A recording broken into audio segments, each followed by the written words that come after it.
Hi there.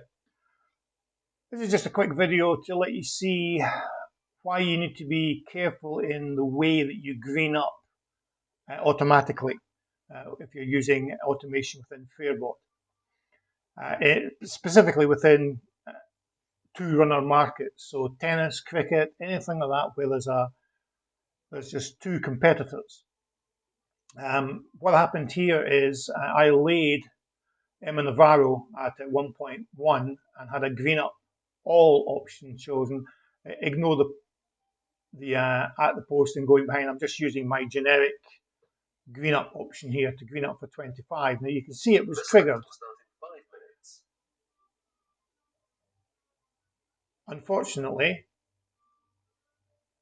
what happened there is the green up bet was actually placed as a lay on the opposing player, which was never matched. And the reason it was never matched is in a two-runner field, all the money goes on the favourite. Now, as the market ebbs and flows during the match, the favourite at the start may no longer be the favourite at some point in the game, and all the money moves across to that other player. However, Fairbot, in conjunction with Betfair, when it's greening up, will try to take the most profitable position. So in this situation, what's happened is there was a slightly more profit to be obtained by placing a lay on the then outsider than there was in placing a back at what would have been 116 for greening up for 25.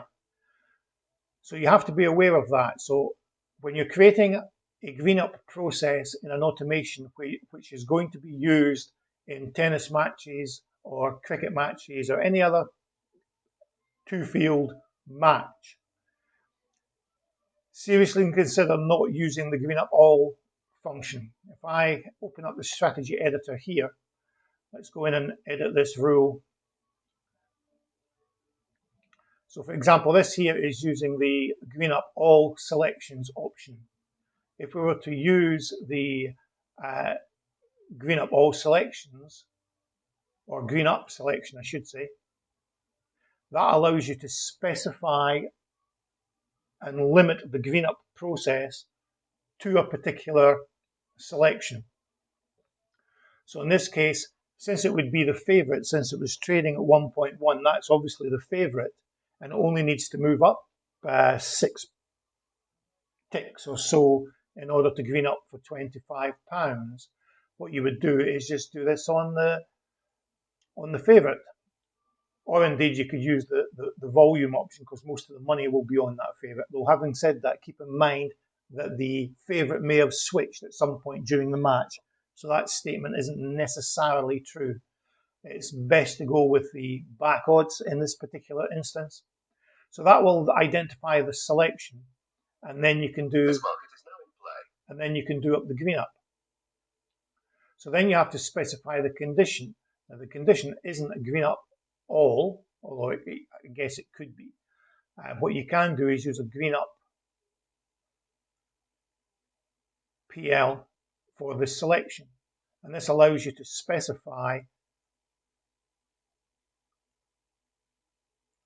in the same way. The possible hedge option is greater than, let's say, 25 in this particular case. So that forces the condition to look purely at the favourite, and the action tab will carry out the green up process purely on that identified favourite. And that way, what would have happened if I'd used that green up method in this particular case is it would have forced a back bet going in at 1.16 rather than a lay bet going in at 7.2, which, because of the lack of money on that side of the market, wasn't matched. And as a result, as you can see, I've wound up with a losing trade in this particular event. So just be aware of those two options and use the appropriate one depending on the type of market that you're involved in. Okay, cheers.